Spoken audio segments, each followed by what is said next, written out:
आणि यानंतर बातमी धनंजय मुंडे यांनी पुन्हा एकदा शरद पवारांवर शरसंधान साधलंय। शरद पवारांचा माझ्यावर का राग आहे असा सवाल त्यांनी विचारलाय। राज्यात जी राजकीय परिस्थिती समोर आली आहे त्याचे कर्ते शरद पवार असल्याचा गौप्यस्फोट धनंजय मुंडे यांनी केलाय आणि दुसरीकडे पंकजा मुंडेंची निवडणूक ती माझी निवडणूक असं म्हणत त्यांनी बहिणीची बाजू घेतली आहे। तर राज्यातली समीकरणं बदललेली नाहीत तर तिसऱ्यांदा नरेंद्र मोदी पंतप्रधान होतील हे महाराष्ट्राने ठरवलं असल्याचा विश्वास त्यांनी बोलून दाखवलेला आहे। धनंजय मुंडेंसोबत एक्सक्लुझिव्ह बातचीत केली आमचे प्रतिनिधी राहुल झोरी यांनी। राज्याचे कृषी मंत्री आणि राष्ट्रवादीचे स्टार प्रचारक धनंजय मुंडे आपल्या सोबत आहेत। धाराशिवमध्ये सभा पार पडली। ज्या पद्धतीने प्रचाराचं समीकरण बघताय, यंत्रणा बघताय, काय नेमकं तुमची समीकरण राज्यभरात फिरताय, फक्त बीडच नाही, धाराशिवच नाही तर राज्यभरात फिरताय, काय नेमकं समीकरण बदललेली बघताय? एकूण यावेळेस समीकरण बदललेली नाहीत तर तिसऱ्यांदा जसं संबंध देशाने पंतप्रधान म्हणून मोदी साहेबांना करायचं ठरवलंय तेच या महाराष्ट्रात सुद्धा या निवडणुकीमध्ये मला पाहायला मिळत आहे।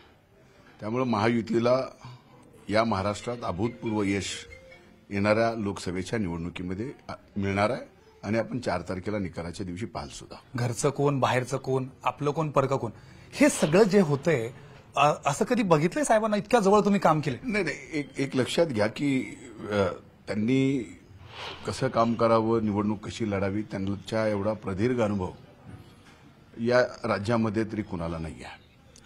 आणि त्यातून त्यांनी बारामती लोकसभेची निवडणूक लढवत असताना ज्या ज्या काही गोष्टी स्वाभाविक जिंकण्यासाठी करायचा ते प्रयत्न करतात, पण एक गोष्ट कुठेतरी माझ्यासारख्याला नाही तर महाराष्ट्रातल्या प्रत्येक माणसाला, जे की आदरणीय पवार साहेबांना मनातून मानतात, की आपल्या सुनेला बाहेरचं म्हणणं हे स्वाभाविक महाराष्ट्राची पुरोगामी परंपरा तर बिलकुलच नाही आहे।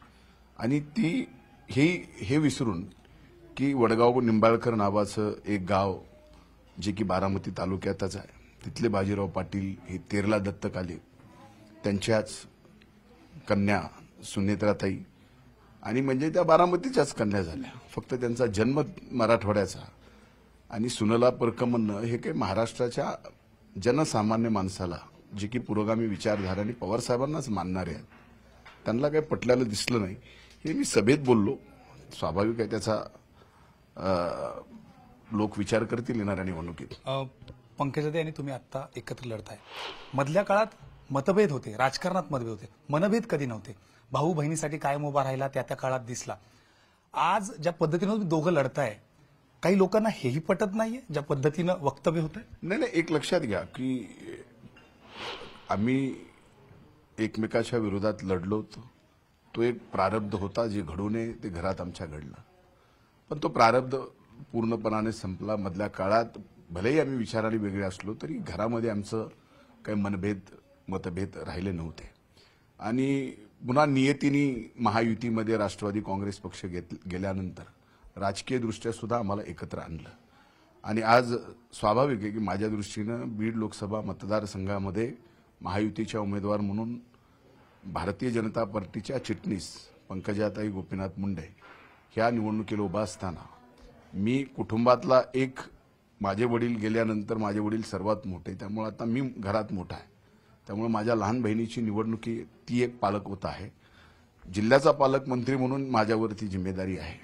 माझा पक्ष एनडीए मधला एक घटक पक्ष आहे आणि राष्ट्रवादी काँग्रेस पक्ष मी पूर्ण ताकदीने आम्ही पंकजाताईंना निवडून आणण्यासाठी प्रयत्न करतोय। तुम्ही राष्ट्रवादीत अजित पवारांसोबत खूप जवळून काम केलं, अनेक महत्वाचे निर्णय जे पडद्यामागे घडत होते त्या ठिकाणी धनंजय मुंडे होते, ही चर्चा राजकीय जाणकारांमध्ये, राजकारण्यांमध्ये।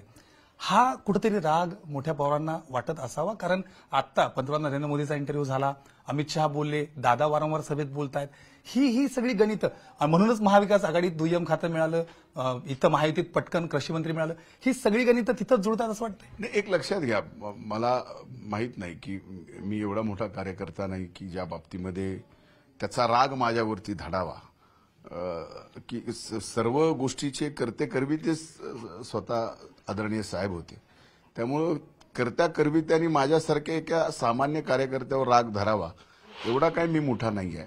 त्यामुळे काय कारण आहे की या गोष्टीचा राग त्यांच्या माझ्या बाबतीत असू शकतो हे मला न कळणार आहे, न त्याचं आकलन होणार आहे. रमेश राहुल झोरी, न्यूज 18 लोकमत, धाराशिव.